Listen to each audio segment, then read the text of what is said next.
if you're a husband here tonight, I wonder if you could turn to your wife and just say these words, "You're welcome." And if you're a wife, you say, "Thank you, but what for?" And just say, "For coming along tonight." My guess is that for a fair few couples here, the wife said to the husband somewhere along the way, "There's this marriage course on at church, we should go." And the husband said, "Yeah, it's not really my thing." And at some point you decided you're going to come, and that's the reason you've said you're welcome. I'm also guessing that for a whole lot of people driving here tonight, you're a little bit nervous. Just the odd, maybe solitary butterfly, maybe hordes of butterflies. Just like, I wonder what's coming. I wonder what they're going to talk about. I wonder what they're going to discuss. It's possible that I leave having more problems than I arrive with at this marriage course. I hope that isn't true of you. What we're doing tonight, we're running the Alpha Marriage course. It's the first time we've actually done it in this context. Jackson and myself ran an Alpha Marriage course in a home last year with 11 couples. So there were 22 of us in the room. And what was really cool about the course is, as we ran it, well, the course is designed not just for Christians, it's designed for anybody who's married. And in our group last year, I reckon we had maybe a 2/3, 1/3 split, people who would identify themselves as Christians and those that very clearly didn't. And we had a whale of a time, and it was only actually after the course finished that we got some feedback from different couples about how much they'd enjoyed it. And I think one of the things that we enjoyed doing it last year was the opportunity to share together. I could see as husbands were telling stories, other husbands in the group taking courage. It's like, hey, that doesn't just happen to me, it happens to other guys. And as wives shared some of their stories, other wives in the group thinking, wow, it's not just me that thinks that way and that feels that way. And so it was really great, and we bonded because of chatting and sharing together. You'll have noticed you're seated in a group tonight, and the way that the evenings work, the next 6 evenings, is it's split up. As we go through the evening, we'll speak a bit, then we'll go to an exercise, speak a bit, go to an exercise. Some of the exercises are group exercises. They are, I would put them in the mostly non-threatening category. It's for the group to discuss. And then other exercises in the evening are for couples to discuss. And I see we're pretty packed in here. Tonight we'll try and shuffle it, create a little more space. But 1 or 2 tables might like to even find a new place. But for the couples exercise, it just involves you and your spouse turning to face each other. If you want to get a little bit of distance between you and everybody else, that's fine. We'll have music on, and the exercise will be clearly explained. But there's strength in numbers. There's a lot of people around here, and so hopefully we'll have some fun. Just by way of introduction, before getting to my actually the first group exercise, is we've put together 4 rules to guide our group discussion. The first rule is this: you have to have fun and laugh. If you're not having fun and not laughing, just speak to your group leader and say, hey, could you get a bit more laughter going in this group, okay? The second rule is this, is that you're free to say anything and you're free to say nothing. So let's say there's a group exercise and the group leader says, goes around and says, would you mind sharing around this? If you want to say pass, nobody's going to jump down your throat and say, you rotten husband or you terrible wife. No, you're welcome to pass. That question might have been the exact thing that you were arguing about on the way here. And you just know, for the sake of world peace, just better to pass. You're free to do that. The third rule is to be open and honest. Now, I know that this has different levels. We're not asking everybody to bare their souls on night one, but the more open and honest you are, particularly in the couples discussions, the more you'll get out of the course. So it's laid out, all the material is there, but you get out of it actually as open and honest as you choose to be in the course. And then the final guideline that I'd like to suggest is that we honor each other. And what I mean by that is at a few different levels. First of all, as tables, as groups, we honor what's shared. Somebody might share a story, just get really vulnerable somewhere down the line and share a story. Honoring that person means I don't go and broadcast that story. What happens in group stays in group. That's kind of my view of this marriage course. And then secondly, we honor each other as husband and wife. Now, we made this rule in our group last year, and I'm going to invite you to, or we made this, it was a help. I've noticed, sometimes in social settings, let me use blokes as an example. A bloke will start telling a story, and all the other brothers in the circle can just see about a third of the way in, it's going to be a very, very either quiet or noisy drive home. And they're like, you can feel the anxiety rising for this brother because he is just plowing in. His wife is listening. You can see or guess that this story isn't helping her, but nobody can say anything.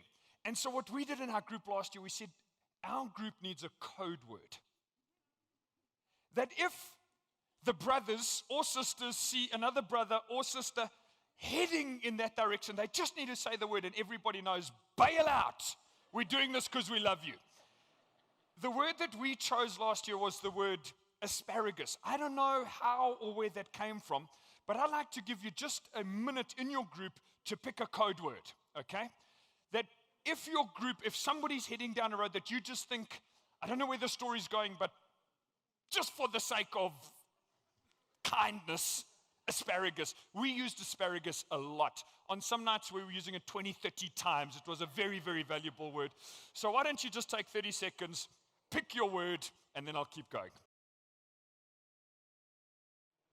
If you haven't got it by now, just use asparagus, and it's not copyrighted. I'd like to introduce you to my wife, Jackie. Jax, wouldn't you come up and join me? I met Jax when she was 14 years old. I was 18. We were in church in the same youth group together. We started dating after she left school and got married 2 years later. We've got 2 sons, Levi, who's age 12, and Ethan, age 10. And we got married in the year 2002.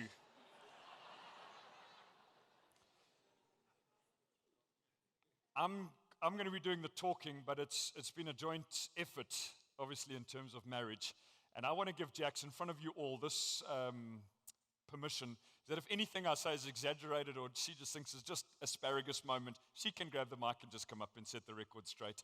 And thank you for being an amazing wife. And I've asked her to open in prayer, and then we'll go into our first group exercise. Great. Steve, sorry, before you close your eyes. Sure, you're also good. You don't need to pray to me. Steve said to me earlier today, if I have anything to say at any point, I'm welcome to jump up here. And I said, I've got to have something good to say if I'm going to climb up the stairs. Anyway, I've already thought of something to say, and I'm not even sure if it's that good. But I did just want to make my own little disclaimer, is that sometimes when someone speaks from up here about something as vulnerable and as tender as marriage, it can seem like the person up here knows exactly what they're talking about and has it all together. And we are very much on this journey of marriage. And every single one of us, I think, no matter how long we've been married for, I think of Brian and Barbara Thomas, who I know are sitting here. Brian just turned 80. So how long have you been married for, Brian and Barbara? 54 years.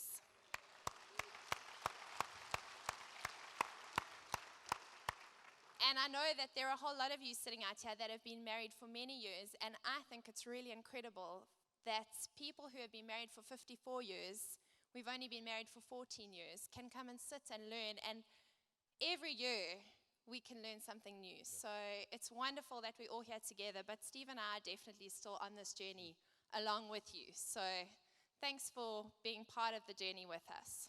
So I'm going to pray. Father God, we want to thank you for marriage. We want to thank you that you invented marriage, you invented love.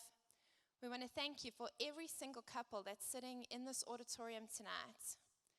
And Father God, as we've set aside these 6 weeks to learn and to grow, I really pray that you would speak to our hearts, that you would encourage us and nudge us, that you would improve and grow our marriages, and that there would be a real tenderness as we speak with one another and as we listen and as we learn, that you would really have your way over these next 6 weeks in our lives, and that every single marriage that is represented here tonight would grow and be strengthened through the various topics that we cover. In Jesus' name, amen. Amen. Thanks, Jax. So we're going to start tonight with the group exercise, or start this bit with the group exercise. And what I'm going to ask you to do in your groups is to answer this question. How did you meet? Just to go around so everybody gets to know each other's stories, a little bit of it. And what was one of the things that first Itson gets to comment? Just one thing that you can think of, if it was 54 years ago, it might have been earlier this year. One of the things that attracted you to each other. I've given it a time limit, 1 minute per person.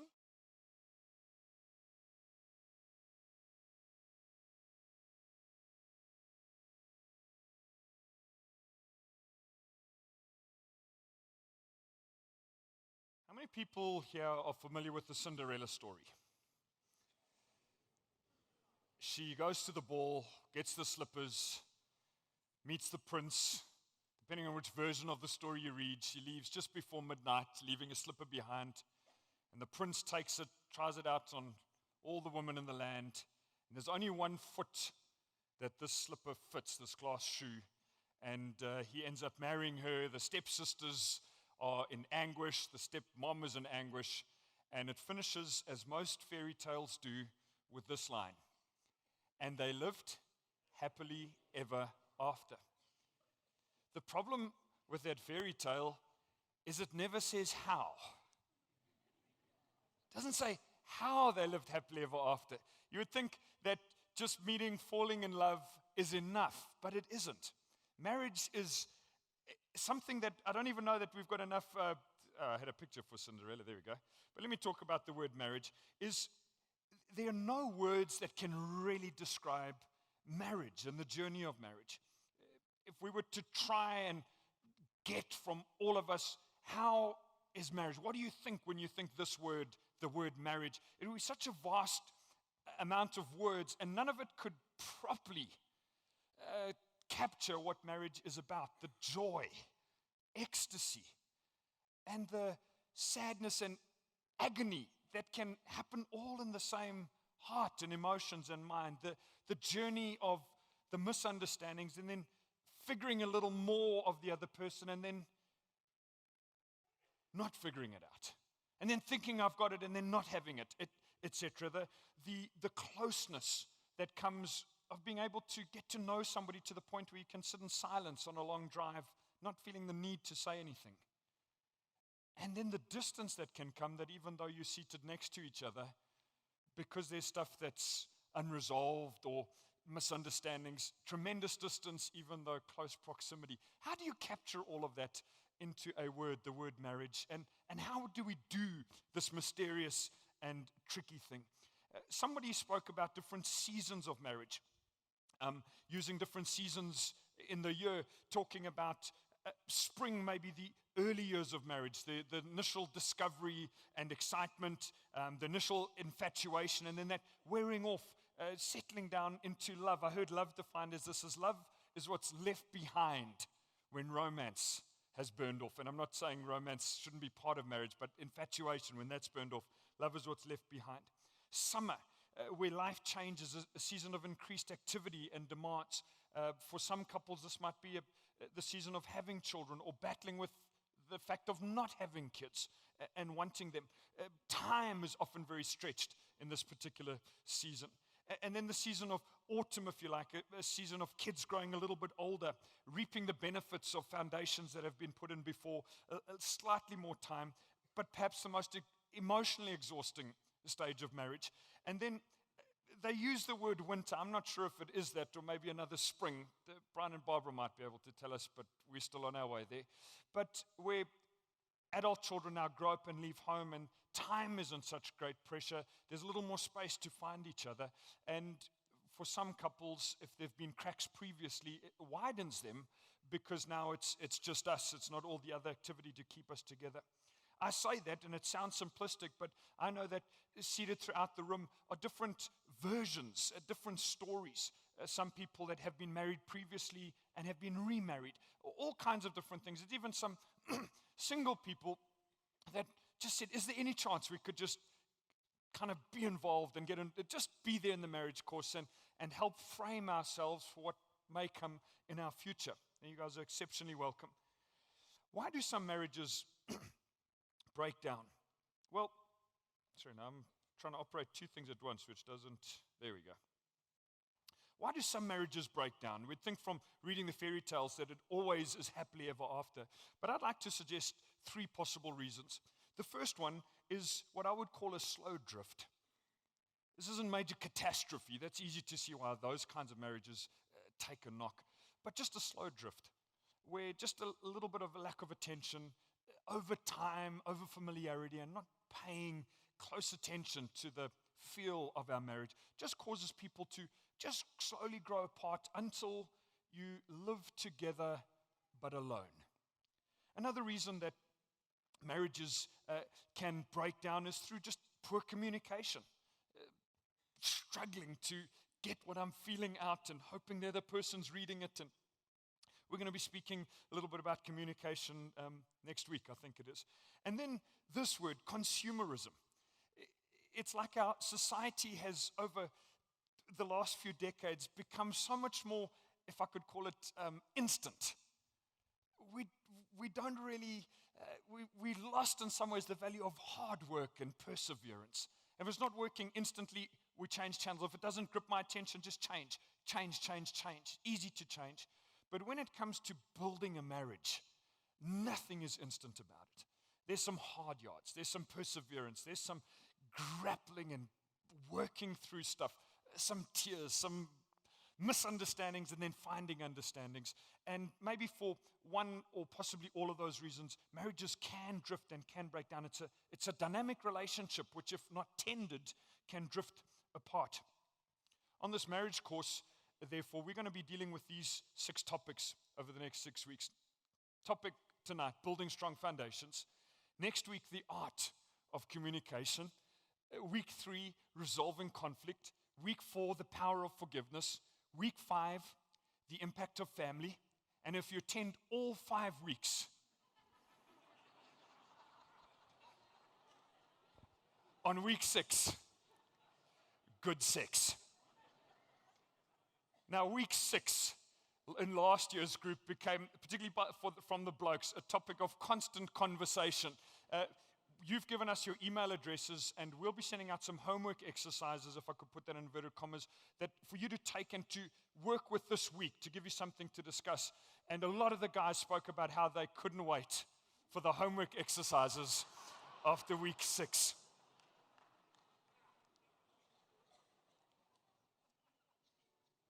This course is designed with this premise, with this thinking. We believe, truly believe, that any couple can have a good marriage with the right tools in the toolbox. A willingness by both parties to work things out. And thirdly, we believe that any couple could have a good marriage with a little bit of divine help from above. One of the privileges that I have in my vocation as a pastor is sitting down with people who feel like there's no hope left in marriage. And very often as we've begun to speak and unpack it, it's interesting to me that often when we talk, there's clear love expressed by one or both people. But it's just we can't live together. We're missing each other. And so often as we've started to talk into the nuts and bolts of some of that, it's like, well, it's just limited tools in the different toolboxes. And if the only tool you have in your toolbox is a hammer, you're going to try and use that on everything. And so in these 6 weeks, we're hoping to add tools into all of our toolboxes, knowing that there's not one person here that could call themselves an expert, as Jackie said so rightly earlier. A willingness by both parties to really work things out. And I hope that in the couples exercises that we do, there's a chance to chat. You might stumble into a subject that needs some more time to chat later on. If there's a willingness by both parties to say, you know what, let's invest. You've given up these 6 nights, well done. But let's make this a chance to turn our marriages from wherever you would put it now, to move it at least a step forward. I'd like to move on to a couples exercise that would take just a couple of minutes. And I'm going to ask all of us to turn, I'm presuming for most people, their spouse is here with them, but to turn and face each other and to just reflect. What pressures have you worked through in your relationship? Doesn't need to be long detail, just a couple of bullet points. These are things that we've already faced. And secondly, what pressures are you currently facing? I'm not asking you to unpack everything, just like school, kids, whatever it is, those are current pressures, and this is what we've worked through. So why don't you find yourself a safe space, turn and face each other, and then we'll carry on. So we're going to speak for the next few minutes on building the foundations of a strong marriage. And tonight there's two major things that we'd like to suggest from the Alpha Marriage course that are part of the foundation to a good marriage. Jax and I had the privilege last year of building a house. And after the design was completed, we now got down to the stage of foundations. And it was amazing how much time and effort and expense was discussed around the foundations, because the engineer came on site, did the tests of the soil, and said it was fine for regular foundations. And then the first day that the builder started building, he phoned Jax up and he said, "You've got real problems here. You're going to have to put piles in, pillars down into the ground." We worked out the cost of that. It was astronomical. And then there was backwards and forward site meetings, the architect, the engineer, the builder, us stressed, and they discussed different ways of doing the foundation because of that retaining wall and this and that. All did their sums and said, okay, your house is going to stand if you do it this way. Everyone had to sign off, because what's beneath the surface is really important. What's above the surface is what you can see, the colors and the pictures, all of Jackie's decor strength shining through. But the foundations, what's beneath the surface, is what keeps the building held together. And the first thing that I'd like to suggest is part of building strong foundations. This isn't just in our first year, but every year, every week, if you like, of our marriage, is make time for each other, or making time for each other. It's interesting, in the way of a man with a woman, as the Proverbs say, is that in that initial stage of wanting to win her heart, no time of the day or night is really too much hassle. Sleep, what is that and who needs that? There's this woman's heart to win. We spend time together looking deeply into her eyes, interested, asking the questions. And then we get married. And life just gets busy. And we kind of get to know each other a little bit, get a little familiar. And as the stresses and strains roll, we climb onto a bit of a hamster wheel, it's possible, in our relationship, that we just discuss facts. What happened, we tell the odd story of what happened in the day, but we live life by and large side by side. And if a relationship doesn't have regular, I would say if possible, weekly time to do face-to-face talking, over time, you just start to drift. You just start to lose a little track. Just the closeness just starts to drift off a little bit. The couple that put the Alpha Marriage course together, their strong recommendation was this, that every couple should look to have at least 1 to 2 hours each week that they set aside for them as what they called marriage time. I've heard some people call it date night or date time. The attempt to capture that time, for some people seated here as well, that you have no idea what my life is like. I'd like to suggest this: if your life is too busy to capture some marriage time in a time and space that fits both of us, over time I've got to guess what life could look like, because as we drift away from each other, not connecting, there's space, and this is not good space I'm talking about. In this time, where it's just the two of us, it's time to be together, to use this, what for many men is a frightening word, connect. To talk, to share stories, to talk about our feelings, hopes, dreams, fears, etc. We're speaking next week about the art of communication, but for a whole lot of people, it's actually, what do we talk about if it's just us? You know, after we've gone past all the stories of what happened, well, why don't you add the spice into that time by asking some questions. Jax and I have, I would say in our relationship, we've had to fight not against each other, but as a couple for this time. Before our kids were born, it was a whole lot easier because we were both free at similar times. But after our boys were born, man, life got busy. two other human beings in our household, both of them with their own demands, their own attention required, working, involved with other people, etc. And the person that usually can forgive a little bit of distance, a little bit of the job not getting done is in marriage. So, well, of course, we're trying to be understanding to each other. The other difficulty that we faced was, I would say, related to me. A slightly more, twitchy, slightly more activistic. Jackie loves going to sit and have a coffee at a coffee shop, but I'm really bad at having coffees at a coffee shop.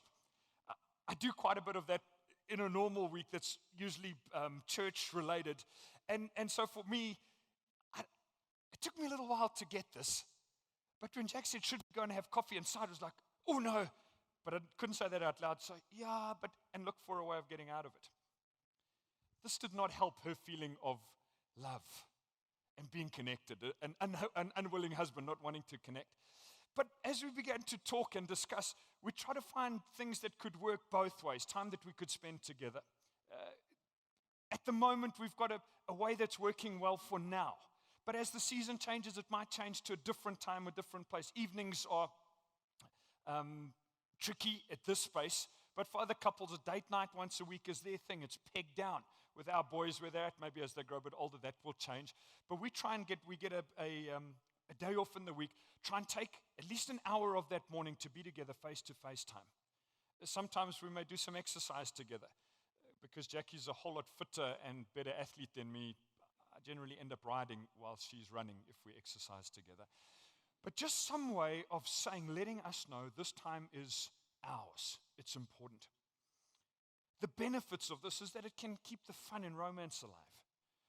When you're just spending a bit of time just connecting, the conversation isn't structured. It's not like, okay, we've got 17 things to get through. You start 1, 2, 3. Just as we're just chatting, shooting the breeze, come up with different ideas. Hey, we should do this or we should do that.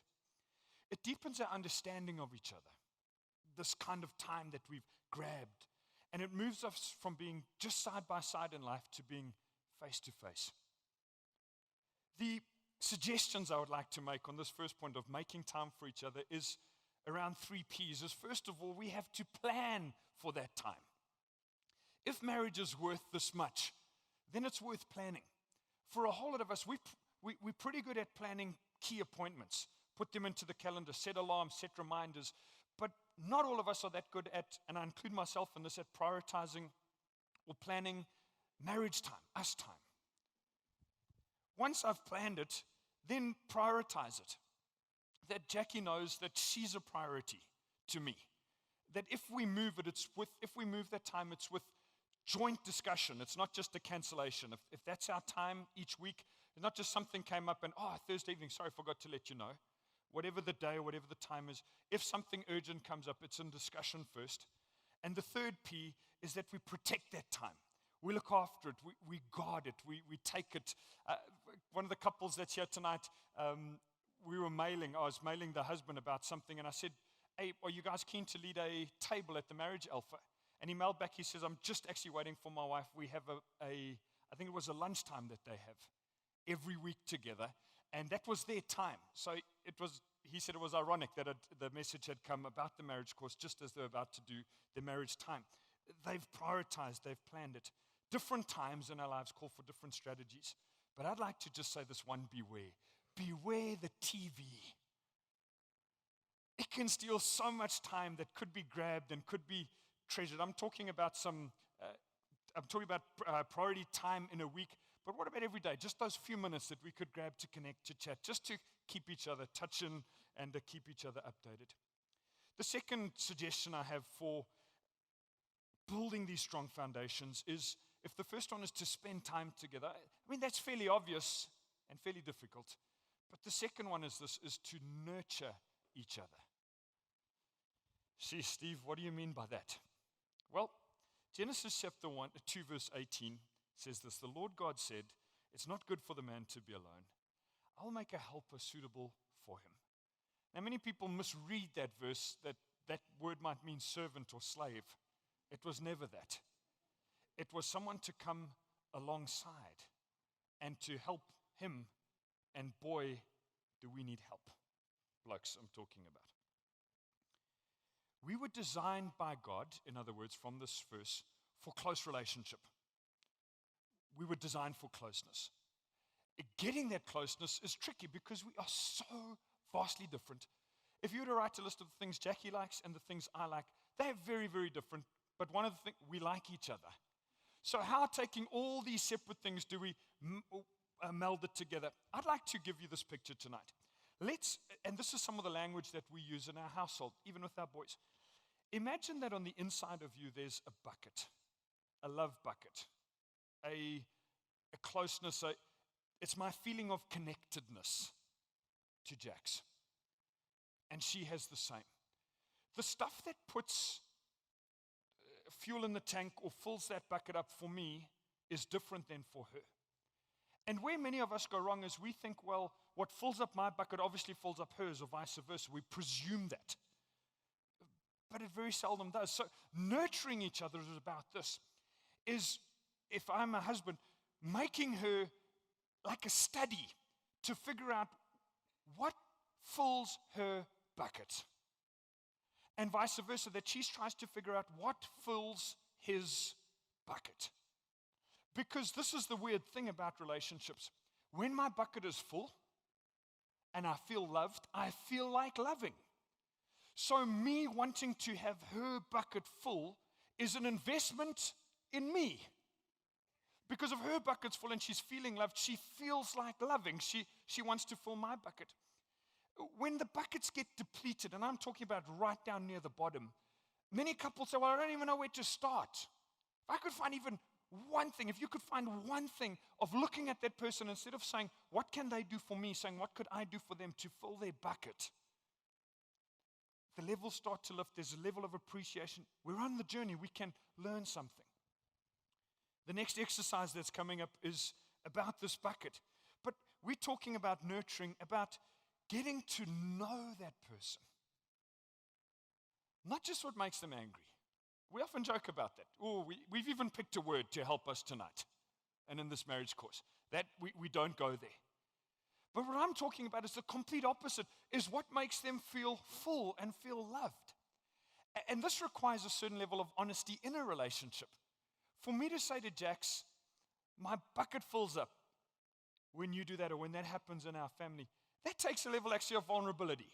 It takes a level of honesty, not to shout it, but to communicate, to say. And when she's saying to me, when that happens, the bucket feels full. Do you mind if I tell the story of the text you sent me the other day?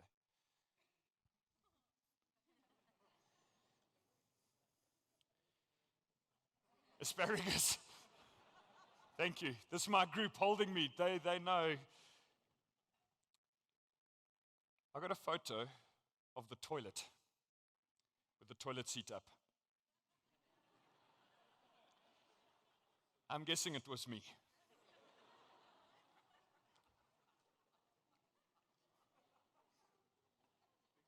But what was genius about her message was the words that she put underneath it. She says, I feel really loved when the toilet seat is down. I mean, how good is that? I knew I was being rebuked, but not harshly. She didn't even say I did anything wrong. She just communicated, I feel more loved. When you recognize. Now, I have a reply to that as I say, I feel more loved when you leave the toilet seat up. But so far, we've never got past that one. It usually stays down. And this is the deal about nurturing each other. Is not just to assume that another person can read me. Many of us walk around with this presumption. Because they love me, they should get me. That's untrue. I mean, if Jackie had not gone to great lengths to explain herself, like what makes her tick? I'm not talking about what makes her tick. I'm clueless. I mean, there's sometimes I've said that, I'm like, I don't have a clue what to do next. Please help me. And sometimes she has felt like that about me. I'm clueless. What do you need? What do you? When I've been through some really, really tricky times and I've kind of just withdrawn and I haven't been that communicative, I'm trying to figure it out. She's like, just tell me what do you need me to be for you now? I just say, just present. I don't want to talk right now. When she does that, I feel love, just being present in that season. This requires a level of honesty. It requires a commitment to each other that says, I don't expect you to just get it. If I'm thinking or feeling it, I'd like to communicate that, and I'm going to try and communicate it well.